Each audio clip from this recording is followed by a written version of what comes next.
अस्सलाम वालेकुम। आप देख रहे हैं विजन पॉइंट। मैं हूं सारा खान। नाजरीन, हम देखते हैं कि कैसे पाकिस्तान का ज़बरदस्त डिप्लोमेटिक चार्म ऑफेंसिव जारी है। सफारती महाज के ऊपर पाकिस्तान की कामयाबियां आप इस सूरत में भी देख सकते हैं कि अभी ट्राइलेटरल मीटिंग होती है पाकिस्तान, तुर्की, आज़रबाईजान की, और इसमें आप देखते हैं कि आज़रबाईजान का नेशनल डे भी था और ये तीनों ममालिक मिलकर कैसा जानदार गरजदार मैसेज जो है, ना सिर्फ खित्ते का जो वाना भी ठेकेदार है भारत, ना सिर्फ उसको ये मैसेज देते हैं बल्कि पूरी दुनिया को भी एक जो है एक नए साउथ एशियन डायनामिक्स का वाज़े क्लियर कट मैसेज जाता है कि इस वक्त जो खित्ते के ये ममालिक हैं ये मज़ीद अपना कॉपरेशन बुलस्टर करेंगे, उसको स्ट्रेंथन करेंगे। हमने देखा कि कैसे ट्रेड कॉरिडोर्स की बातें हो रही हैं, इकोनॉमिक कॉपरेशन की बातें हो रही हैं, ट्रेड कॉरिडोर्स के साथ साथ ट्रांसपोर्ट कॉरिडोर्स की बातें हो रही हैं। फिर हम ये भी देखते हैं कि डिफेंस टाइज और इसके अलावा जो रीजनल कॉन्फ्लिक्ट है उसके लिहाज से जो तीनों ममालिक है उनका एक बड़ा स्ट्रॉन्ग, एक स्टॉन्च, एक जॉइंट स्टेटमेंट आता है कि उसके ऊपर जी ये तीनों ममालिक जो है इनकी टेक जो है वो मुश्तरका है, इनका तमाम जो वर्ल्ड व्यू और पर्सपेक्टिव है वो मुश्तरका है रीजनल कॉन्फ्लिक्ट, सस्टेनेबिलिटी, पीस के हवाले से। अच्छा, फिर हम ये भी देखते हैं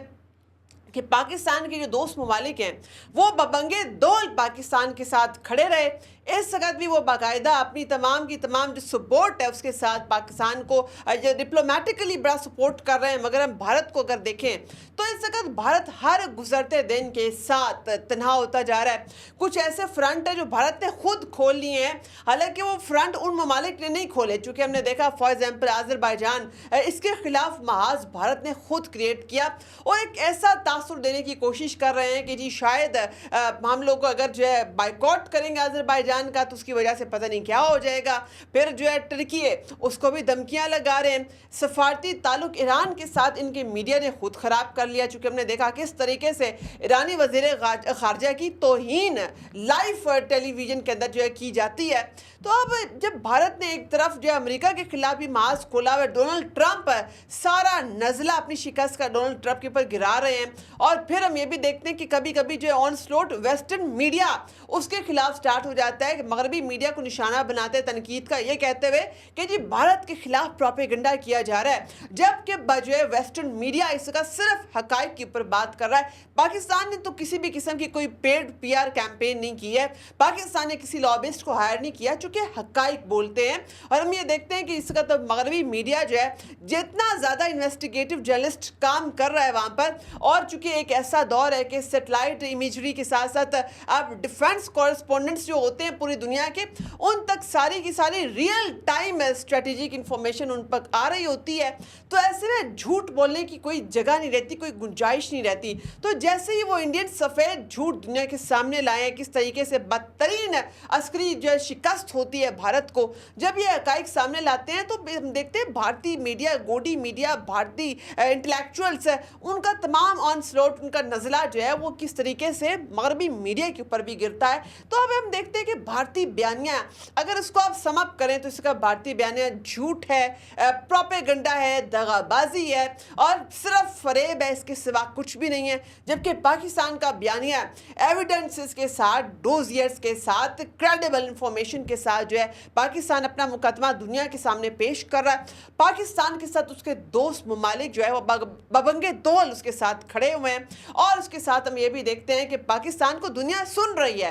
पाकिस्तान का मुकदमा, पाकिस्तान का नैरेटिव, पाकिस्तान जो है इंडिया के हवाले से क्या स्टोरी दुनिया को बता रहे हैं, एविडेंस क्या पेश कर रहा है, दुनिया पाकिस्तान को सुन रही है। इससे पहले आप देखते हैं पाकिस्तान को बड़ी मेहनत करनी पड़ती थी, मगर इस दफ़ा आप देख रहे हैं कि पाकिस्तान का नैरेटिव जो है, पाकिस्तान को इतनी मेहनत करने की भी ज़रूरत नहीं पड़ रही है, मगर वो नैरेटिव दुनिया ले रही है, उसके ऊपर बात कर रही है, वो डिस्कोर्स का हिस्सा बना रही है। मगर दूसरी जानिब भारत के अंदर क्या हो रहा है, हम एक जानिब तो ये भी देखते हैं कि उनका चूंकि सारा का सारा पॉलिटिकल सेटअप हिंदुत्व डॉक्ट्राइन ने हाईजैक किया हुआ है, और अब भारतीय आर्मी वो भी इससे नहीं बच पाई है। इसका भारतीय आर्मी जो हिंदुत्व डॉक्ट्राइन के तसल्लुत तले काम कर रही है, वो कतई तौर पर इसको प्रोफेशनल आर्मी नहीं कहा जा सकता, चूंकि हमने देखा किस तरीके से भारतीय आर्मी चीफ अपनी यूनिफॉर्म पहने हुए ही वो एक मजहबी पेशवा, हिंदू मजहबी पेशवा से मिलने जाते हैं। जब आप यूनिफॉर्म में होते हैं तो आप अपने इदारे को रिप्रेजेंट कर रहे होते हैं। हमने ये देखा कि भारत जो कि पूरी दुनिया کے سامنے اپنا سیکولر منترا بیچتا تھا, اپنے آپ کو ایک سیکولر ڈیموکریٹک بہت بڑی پاور سمجھتا تھا, اپنی سافٹ پاور ہی اس کی یہی تھی. مگر اس وقت ہم یہ دیکھتے ہیں کہ وہ تمام کا تمام مسخ شدہ چہرہ دنیا کے سامنے آ جاتا ہے کہ بھارتی آرمی چیف یونیفارم پہن کر ہندو مذہبی پیشوا سے ملنے جاتے ہیں, اس سے آشیرواد لیتے ہیں, اس سے دعائیں لیتے ہیں, اس کے ساتھ مل کر باقاعدہ جو ہے ملٹری اسٹریٹجی ڈسکس کرتے ہیں اور اس کے سامنے کچھ اپنے ملٹری آبجیکٹیوز رکھتے ہیں, کچھ عزائم رکھتے ہیں, اس کے آگے اس کی دعائیں لیتے ہیں ان عزائم کے والے سے. اس طرح دنیا میں کہاں ہوتا ہے کہ آپ کا ایک یونیفارمڈ سربراہ آرمی کا جو ہے وہ جا کر مذہبی پیشواؤں سے مل رہا ہو. اس طرح دنیا میں ہم نے پہلی مثال یہاں پر دیکھی ہے انتہائی نان پروفیشنل بھارتی آرمی کی, جس میں ہم دیکھتے ہیں کہ 30% تو تقریباً سکھ آرمی بھی ہے. تو آپ نے کیا ان کے جذبات مجروح نہیں کیے؟ چونکہ آپ تو صرف ایک ہندو آرمی بن چکے ہیں, آپ کا کسی بھی اور اقلیت کے ساتھ تعلق لگتا ہے نظر نہیں آ رہا, نہ تو آپ کا سکھوں سے کوئی تعلق ہے, کرسچنز کی ریپرزنٹیشن, مسلمانوں کی ریپرزنٹیشن, دلت کی ریپرزنٹیشن ویسے ہی انڈین آرمی کے اندر نہیں ہے. تو آپ جب سکھوں کی تھوڑی بہت ریپرزنٹیشن تھی اس کے اوپر بھی منہ پر تماچا مارا ہے, ان کی توہین تذلیل اس طریقے سے کی ہے کہ بھارتی آرمی چیف کھلا اپنی کس طرف اس کی انکلائنیشن ہے, اس کے جذبات, اس کا ٹلٹ کس جانب ہے, اس کا صرف ہندو دھرم کے اوپر ٹلٹ ہے. یہ اسے ثبوت دے دیا جب وہ ہندو پیشوا سے ملنے کے لیے جو جاتا ہے اور وہاں پر جو ہے اس کی دعائیں لیتا ہے, اس کا آشیرواد لیتا ہے. اچھا, پھر ہم یہ بھی دیکھتے ہیں کہ ایک جانب بھارت کے اندر ایک اور معاملے کو لے کر بھی کوہرام مچا ہوا ہے, چونکہ ہم نے دیکھا کہ جو رشیا ہے اس کا ایک بڑا زبردست ایک نیوٹرل کردار اس تمام تنازع میں رہتا ہے, جو کہ فارمر ایلائی ہے انڈیا کا.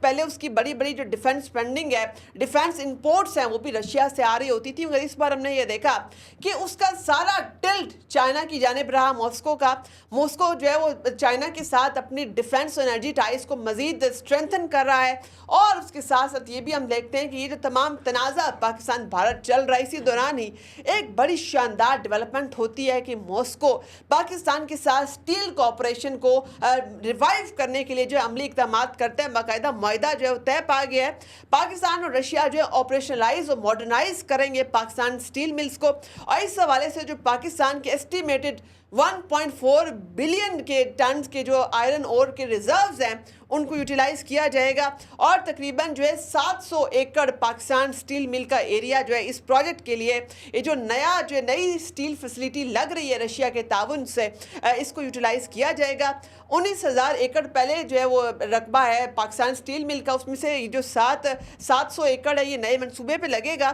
اور ہم یہ دیکھتے ہیں کہ تقریباً پاکستان کا سٹیل امپورٹ کا 30% بل وہ کم ہو جائے گا یہ منصوبہ جیسے ہی آپریشنلائز ہوتا ہے. اور جیسے پاکستان اور رشیا جو ہے اپنے تعاون کو مزید فروغ دیتے ہیں, تو اس منصوبے کے تحت آپ یہ بھی دیکھتے ہیں انڈین میڈیا کے اندر اس وقت کوہرام مچا ہوا ہے کہ روس ہمارا ساتھ کیوں نہیں دے رہا. ہمارے ساتھ تو اب روس بھی نہیں کھڑا ہوا, وہ بھی ہمیں چھوڑ گیا. خطے کے باقی ممالک دیکھیں تو اس میں سے آپ دیکھیں نیپال ہو گیا, بھوٹان ہو گیا,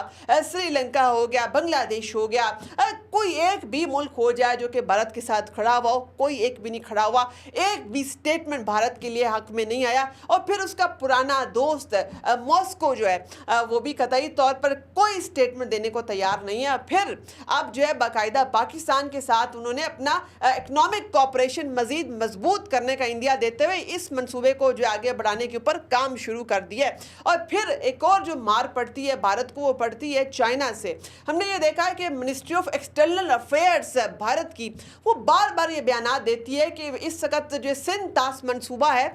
یہ جو معاہدہ ہے سندھ طاس معاہدہ, یہ منسوخ ہی رہے گا. اس قسم کی دھمکیاں جو ہے لگانے کے بعد ہم دیکھتے ہیں کہ چینی ترجمان وکٹر گاؤ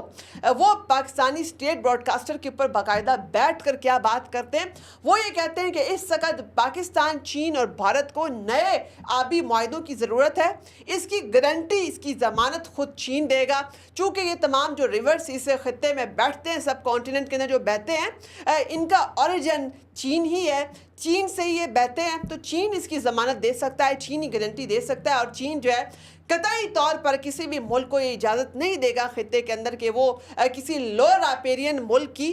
پانی ڈائیورٹ کریں. اور اس کے ساتھ ساتھ اس نے باقاعدہ اس بات کا اندیا بھی دیا, یہ بھی کہا کہ اگر بھارت ایسی کوئی بھی جرت کرتا ہے چین اس کی اجازت نہیں دے گا، اور اگر بھارت جو ہے اس قسم کے عزائم بھی رکھتا ہے تو یہ وار کرائم ہے، دس از کرائم اگینسٹ ہیومینٹی۔ یہ ایک بڑا کیٹیگوریکل میسج جو چین کی طرف سے آنا، چینی ترجمان وکٹر گاؤ باقاعدہ جو کھلم کھلا اس کا اظہار کر رہے ہیں، تو بھارت کو بھی بڑے اچھے طریقے سے یہ پیغام پہنچ گیا ہے کہ خطے کے اندر اس کی بدماشی قطعی طور پر نہیں چلے گی۔ مزید تبصرے تجزیے دیکھنے کے لیے دیکھتے رہیے ہمارا چینل۔